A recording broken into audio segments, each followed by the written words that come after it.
ओम श्री परमात्मा ने नमः। आप सभी को संगीता सुनील का प्रेम, आदर, स्नेह और आशीष भरा हार्दिक अभिनंदन। आज मेरी वीडियो का विषय है तुलसी मंजरी। तुलसी मंजरी भी दो होती हैं, तुलसी भी कई तरह की होती है और मुख्य है रामा तुलसी, श्यामा तुलसी। मैं श्यामा तुलसी जी के बारे में आपको दिखा रही हूँ। और ये अगर हम इनका दवाई के रूप में उपयोग करें तो वो ज़्यादा प्रभावशाली हैं। और आप देख रहे हैं ये तुलसी जी को बैठी हुई उनके पास में रस ले रही है तितली रानी।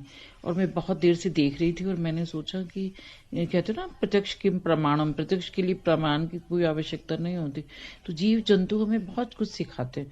कि मैं सोच रही थी कि अरे ये क्यों ले रही होंगी रस, तो इसका मतलब इन्हें भी चाहिए, है ना, अपने लिए, स्वास्थ्य के लिए, सब कुछ ही चीज़ें। और इतने फूल खिले हैं उन्हें छोड़ के, और आज ये तुलसी जी के ऊपर मेहरबान है। तो हमें इनसे सीखना चाहिए। और तुलसी के पत्तों को तो मैंने बताया था उपयोग आपको। आज मैं मंजरी के बारे में बता रही हूँ। एक तो सुबह की चाय जब आप बनाते हैं तो मंजरी को जब थोड़ी सूख जाती है, देखिए देख रहे हैं, तो इन्हें तोड़ के रख लीजिए और आप पाउडर बना के और थोड़ी सी एक चुटकी चाय में डाल दीजिए। तो पित्त दोष, वायु दोष, कफ दोष, इन तीनों से आपको मुक्ति मिलेगी। दूसरे, इसमें बहुत सारे विटामिन होते हैं प्रचुर मात्रा में, जो हमारी इम्यूनिटी पावर और बहुत तरह की हमारी शक्ति को, शारीरिक जो में कमजोरी फील होती है, थके थके से रहना, इन सबको बहुत दूर करती हैं।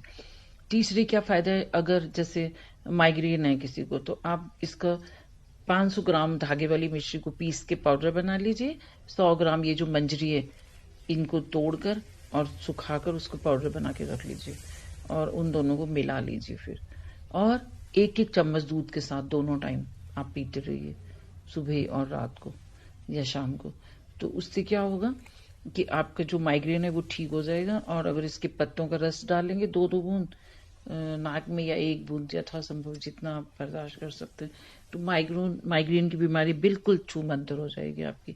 फिर अगर सिर में जैसे बाल झड़ते हैं और एक होते हैं ना जूं बोलते हैं जिसको, जुएं पड़ जाते हैं, तो आप इसके मंजरी के पाउडर को तेल में मिला के रख लीजिए और छान लीजिए और फिर उसको लगाइए। तो उससे भी वो सब जूं वगैरह सब मर जाएंगे, बाल झड़ने बंद हो जाएंगे और बहुत शक्ति आएगी। अगर आपकी त्वचा संबंधी रोग हैं, खुश्की है या और तरह की होती है, एलर्जी हो गई है, बहुत तरह की परेशानियां होती हैं, है ना, दांत खाज, खुजली, बहुत तरह की होती हैं प्रॉब्लम्स। तो आप इसके पाउडर को तेल में मिला के और उसको लगाइए, वो ठीक हो जाएगा। और स्मरण शक्ति बहुत तेज होती है।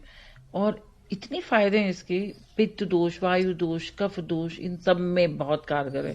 तो आप इस पौधे को जरूर लगाइए। अगर सबसे पहला कोई प्लांट घर के अंदर माना जाता है कि जो एक होना चाहिए, तभी इनको माँ भी कहा गया है, माँ का दर्जा दिए तुलसी माता, क्योंकि ये हमारी हर तरह से रक्षा करती हैं। घर की डॉक्टर भी हैं, क्योंकि जब हमें छोटी छोटी तकलीफों के लिए डॉक्टर साहब के पास हमें नहीं भागना होगा, तो हमारा आर्थिक रूप से भी बहुत ज़्यादा फायदा होगा।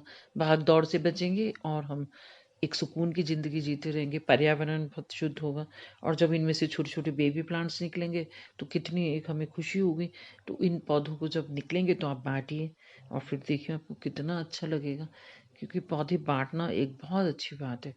और दूसरी क्या है, जब पत्ते कम होते हैं सर्दियों में कुछ लोगों के घरों में, मेरे भाई बहनों के, और संध्या के वक्त नहीं तोड़ सकते हम, कई बार रात को हमें ज़रूरत पड़ जाती है, तो अगर हम इनके पाउडर को बना के रखेंगे तो हम जब चाहे उसे इस्तेमाल कर सकते हैं हर तरह से, जो भी हमें छोटी छोटी तकलीफ़ें हैं। और एक और सबसे बड़ा फ़ायदा क्या होगा कि जब हम इनके पास बैठ के अपना टाइम बिताते हैं इन पौधों के पास, तो जो एक सुकून मिलता है, अगर ज़रूरी नहीं कि कोई तकलीफ़ है तो ही हमें उसका फ़ायदा होगा, जो एक सुकून होता है पौधों का, वो एक अलग ही होता है। और उसका मुझे कल इत्तेफ़ाक से कुलजीत जी का भी एक कमेंट आया है। मैं उन्हें हमेशा कहती हूँ कि आप अपने वहाँ पर जो आपका आंगन है, क्योंकि मैं सबकी वीडियोज़ को बहुत बारीकी से देखती हूँ कि प्लांट नहीं है वहाँ पे, तो उन्होंने कल कहा कि मैंने एक तुलसी का पौधा लगाया है दीदी, और मुझे लगा कि आपके हाथ भी उसमें लगे हैं, और मैं रोज़ देखती हूँ तो मुझे बहुत अच्छा लगता है। तो कुलजीत जी, आपका बहुत बहुत धन्यवाद हृदय से। मैं बहुत खुश हूँ आज, और मैं सभी से कहना चाहती हूँ कि आप भी लगाइए, मुझे बताइए कि आपने क्या लगाया, अपनी वीडियोज़ में दिखाइए उनको, है ना। और कुलजीत जी आप भी अपने वीडियो में उस थोड़ी सी एक क्लिप को ज़रूर डालिएगा। आज की वीडियो में आप ही को समर्पित कर रही हूँ अपनी बहनों को, और अब मैं अपने शब्दों को यहीं विराम दूँगी। फिर मिलूँगी किसी नई बात के साथ। धन्यवाद।